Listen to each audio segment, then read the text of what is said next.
بسم اللہ الرحمن الرحیم۔ حضرت ابن عباس رضی اللہ عنہما سے روایت ہے، انہوں نے کہا کہ میں شدت سے خواہشمند رہا تھا کہ حضرت عمر رضی اللہ عنہ سے نبی صلی اللہ علیہ وسلم کی ازواج میں سے ان دو کے بارے میں سوال کروں جن کے متعلق اللہ تعالیٰ نے فرمایا ہے، اگر تم دونوں اللہ سے توبہ کرتی ہو تو یقیناً تمہارے دل آگے جھک گئے ہیں۔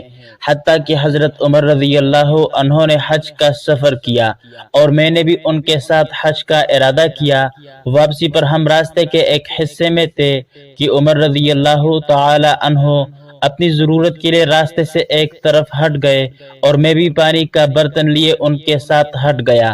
جب انہوں نے قضائے حاجت پوری کی اور وضو کر لیا تو میں نے کہا، اے امیر المؤمنین، نبی صلی اللہ علیہ وسلم کی بیویوں میں سے وہ دو کون سی تھی جن کے بارے میں اللہ تعالیٰ نے فرمایا ہے کہ اگر تم دونوں اللہ سے توبہ کرو تو یقیناً تمہارے دل جھک گئے ہیں؟ حضرت عمر رضی اللہ عنہ نے کہا، اے ابن عباس، تم پر تعجب ہے۔ امام زہری نے کہا کہ اللہ کی قسم، انہوں نے یعنی حضرت ابن عباس رضی اللہ عنہ نے جو سوال حضرت عمر سے کیا وہ حضرت عمر کو برا لگا اور انہوں نے اس کا جواب بھی نہیں چھپایا۔ انہوں نے کہا کہ وہ حفصہ اور عائشہ رضی اللہ عنہما تھی۔ پھر حضرت عمر رضی اللہ تعالی عنہما واقعہ بیان کرنے لگے اور کہا کہ ہم قریش کے لوگ ایسی قوم تھے جو اپنی عورتوں پر غالب تھے، عورتوں پر ہمارا کنٹرول تھا۔ جب ہم مدینہ آئے تو ہم نے ایسے لوگ پائے جن پر ان کی عورتیں غالب تھی، چنانچہ ہماری عورتوں نے بھی ان کی عورتوں سے سیکھنا شروع کر دیا، یعنی مردوں کو پلٹ کر جواب دینے لگی۔ ایک دن میں اپنی بیوی پر ناراض ہوا تو وہ مجھے پلٹ کر جواب دینے لگی۔ مجھے اس کا جواب دینا بڑا ناگوار گزرا تو اس نے کہا، تمہیں یہ ناگوار گزرتا ہے کہ میں نے تمہیں جواب دوں؟ اللہ کی قسم، نبی صلی اللہ علیہ وسلم کی ازواج بھی آپ کو جواب دیتی ہے اور ان میں سے کوئی ایک تو آپ صلی اللہ علیہ وسلم کو رات تک پورا دن آپ سے ناراض رہتی ہے، روٹی رہتی ہے۔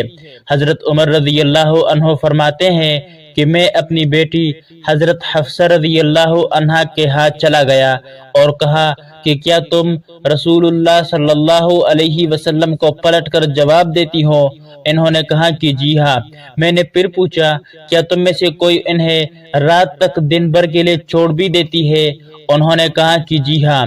میں نے کہا، تم میں سے جس نے بھی ایسا کیا وہ ناکام ہوئی اور خسارے میں پڑی۔ کیا تم میں سے کوئی اس بات سے بے خوف ہو جاتی ہے کہ اپنے رسول اللہ صلی اللہ علیہ وسلم کی ناراضگی کی وجہ سے اللہ بھی اس پر ناراض ہو جائے گا تو وہ تباہ و برباد ہو جائے گی؟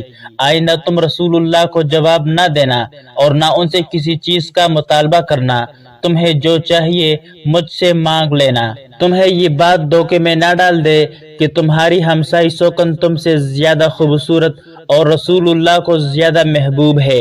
ان کی مراد حضرت عائشہ صدیقہ رضی اللہ عنہا سے تھی۔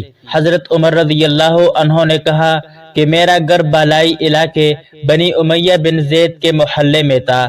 حضرت عمر رضی اللہ عنہ نے کہا کہ انصار میں سے میرا ایک پڑوسی تھا، ہم باری باری بالائی علاقے سے اتر کر رسول اللہ صلی اللہ علیہ وآلہ وسلم کی خدمت میں حاضر ہوتے تھے۔ ایک دن وہ اترتا اور ایک دن میں اترتا تھا، وہ میرے پاس وحی وغیرہ کی خبریں لاتا اور میں اپنی باری کے دن اس کے پاس اسی طرح کی خبریں لاتا تھا۔ اور ان دنوں ہم آپس میں باتیں کر رہے تھے کہ غسانی لوگ ہمارے ساتھ لڑائی کرنے کے لیے گھوڑوں کو کڑیاں لگا رہے ہیں۔ میرا ساتھی رسول اللہ صلی اللہ علیہ وسلم کی خدمت میں حاضر ہونے کے لیے اوالی سے اترا، پھر عشاء کے وقت میرے پاس آیا اور میرا دروازہ کھٹکھٹایا، پھر مجھے آواز دی۔ جب میں باہر نکلا تو اس نے کہا کہ ایک بہت بڑا واقعہ رونما ہو گیا ہے۔ میں نے پوچھا کہ کیا ہوا ہے؟ کیا غسانی نے حملہ کیا ہے؟ اس نے کہا کہ نہیں، بلکہ وہ اس سے بھی بڑا اور لمبا چوڑا معاملہ ہے۔ نبی صلی اللہ علیہ وسلم نے اپنی بیویوں کو طلاق دے دی ہے۔ میں نے کہا کہ حفصہ تو ناکام ہوئی اور خسارے میں پڑ گئی، میں تو پہلے ہی سمجھتا تھا کہ ایسا ہونے والا ہے۔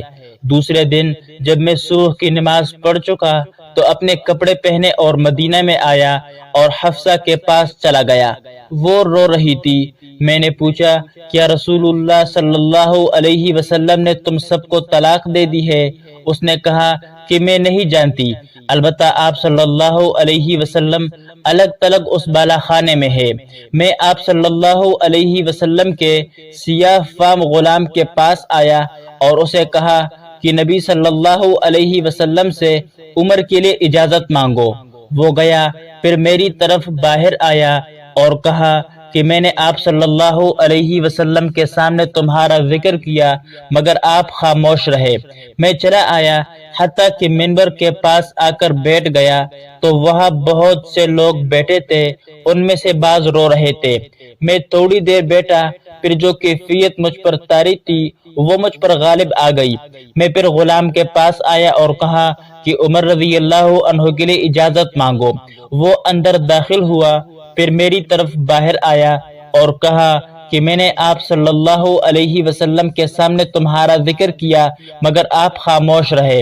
میں پیٹھ پھیر کر مڑا تو اچانک غلام مجھے بلانے لگا اور کہا کہ اندر چلے جاؤ، آپ صلی اللہ علیہ وسلم نے تمہیں اجازت دے دی ہے۔ میں اندر داخل ہوا تو رسول اللہ صلی اللہ علیہ وسلم کو سلام عرض کیا تو دیکھا کہ آپ بنتی کی ایک چٹائی پر سہارا لے کر بیٹھے تھے جس نے آپ کے پہلو پر نشان ڈال دیے تھے۔ میں نے عرض کیا، کیا آپ نے اے اللہ کے رسول صلی اللہ علیہ وسلم اپنی بیویوں کو طلاق دے دی ہے؟ آپ صلی اللہ علیہ وسلم نے میری طرف دیکھتے ہوئے اپنا سر مبارک اٹھایا اور فرمایا کہ نہیں، میں نے نہیں دیا۔ حضرت عمر فرماتے ہیں کہ میں نے خوشی سے اللہ اکبر کہا، پھر میں نے آپ صلی اللہ علیہ وسلم کا دل بہلانے کی نیت سے کڑے کڑے کہا، یا رسول اللہ صلی اللہ علیہ وسلم، اگر آپ ہمیں دیکھتے تو ہم قریش ایسی قوم تھے جو اپنی بیویوں پر غالب رہتے تھے۔ جب ہم مدینہ آئے تو ہم نے ایسی قوم کو پایا جن کی عورتیں ان پر غالب تھی، تو ہماری عورتوں نے بھی ان کی عورتوں کی عادت سے سیکھنا شروع کر دیا۔ چنانچہ ایک دن میں اپنی بیویوں پر برہم ہوا تو وہ مجھے پلٹ کر جواب دینے لگی۔ مجھے اس کا جواب دینا انتہائی ناگوار گزرا۔ اس نے کہا کہ تمہیں یہ تو ناگوار گزرتا ہے کہ میں تمہیں جواب دیتی ہوں۔ اللہ کی قسم، نبی صلی اللہ علیہ وسلم کی بیویاں بھی آپ کو جواب دے دیتی ہے اور ان میں سے کوئی تو آپ کو رات تک چھوڑ بھی دیتی ہے، روٹھ جاتی ہے۔ تو میں نے کہا، ان میں سے جس نے ایسا کیا وہ ناکام ہوئی اور خسارے میں پڑی۔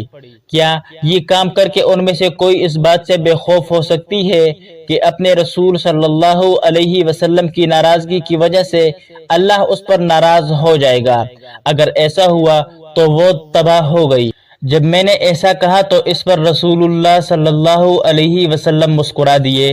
تو میں نے کہا، اے اللہ کے رسول، میں حفصہ کے پاس گیا اور اس سے کہا کہ تمہیں یہ بات کسی دھوکے میں نہ ڈال دے کہ تمہاری ہمسائی سوکن تم سے زیادہ خوبصورت اور اللہ کے رسول کو تم سے زیادہ محبوب ہے۔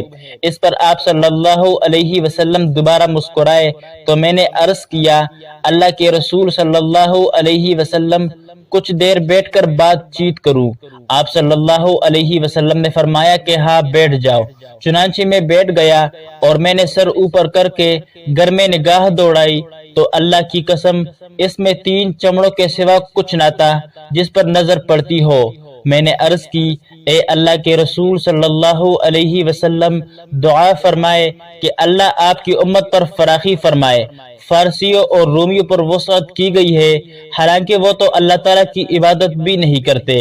اس پر آپ صلی اللہ علیہ وسلم بالکل سیدھے ہو کر بیٹھ گئے، پھر فرمایا، اے ابن خطاب، تمہاری نظر میں بھی یہ چیزیں اہمیت رکھتی ہے؟ یہ تو وہ لوگ ہیں جنہیں جو کچھ بلائی ملنے والی تھی سب اسی دنیا میں دے دی گئی ہے۔ میں نے عرض کیا، یا رسول اللہ، میرے لیے اللہ سے مغفرت کی دعا کر دیجئے کہ میں نے دنیاوی شان و شوکت کے متعلق یہ غلط خیال دل میں رکھا۔ چنانچہ حضور اکرم صلی اللہ علیہ وسلم نے اپنی ازواج کو اسی وجہ سے 29 دن تک الگ رکھا کہ حفصہ نے حضور صلی اللہ علیہ وسلم کا راز عائشہ صدیقہ سے کہہ دیا تھا۔ حضرت صلی اللہ علیہ وسلم نے فرمایا تھا کہ میں 1 مہینہ تک اپنی ازواج کے پاس نہیں جاؤں گا، کیونکہ جب اللہ تعالیٰ نے آپ صلی اللہ علیہ وسلم پر عتاب کیا تو حضور صلی اللہ علیہ وسلم کو اس کا بہت رنج ہوا اور آپ نے ازواج سے الگ رہنے کا فیصلہ کر لیا۔ پھر جب 29ویں رات گزر گئی تو حضور صلی اللہ علیہ وسلم عائشہ صدیقہ کے گھر تشریف لے گئے اور آپ سے ابتدا کی۔ حضرت عائشہ صدیقہ رضی اللہ عنہا نے عرض کیا، یا رسول اللہ، آپ نے تو قسم کھائی تھی کہ ہمارے یہاں 1 مہینہ تک تشریف نہیں لائیں گے اور ابھی تو 29 ہی دن گزرے ہیں۔ میں آپ کے لیے ایک ایک دن گن رہی تھی۔ ان حضرت صلی اللہ علیہ وسلم نے فرمایا کہ یہ مہینہ 29 دن کا ہے، وہ مہینہ 29 ہی کا تھا۔ حضرت عائشہ رضی اللہ عنہا نے بیان کیا کہ پھر اللہ تعالیٰ نے آیت تخیر نازل کی اور ان آیت میں نبی صلی اللہ علیہ وسلم کو ان کی بیویوں کو اختیار دیا گیا کہ اگر نبی صلی اللہ علیہ وسلم کے پاس رہنا چاہے تو رہ جائے اور اگر طلاق لینا چاہے تو طلاق لے لے۔ اس آیت کے نازل ہونے کے بعد ان حضرت صلی اللہ علیہ وسلم اپنی تمام ازواج میں سب سے پہلے میرے پاس تشریف لائے اور مجھ سے اللہ کی وحی کا ذکر کیا تو میں نے آپ صلی اللہ علیہ وسلم کو ہی پسند کیا۔ اس کے بعد آپ صلی اللہ علیہ وآلہ وسلم نے اپنی تمام دوسری ازواج کو اختیار دیا اور سب نے وہی کہا جو حضرت عائشہ صدیقہ رضی اللہ عنہا کہہ چکی تھی کہ ہم اللہ اور آپ صلی اللہ علیہ وسلم کو ہی اختیار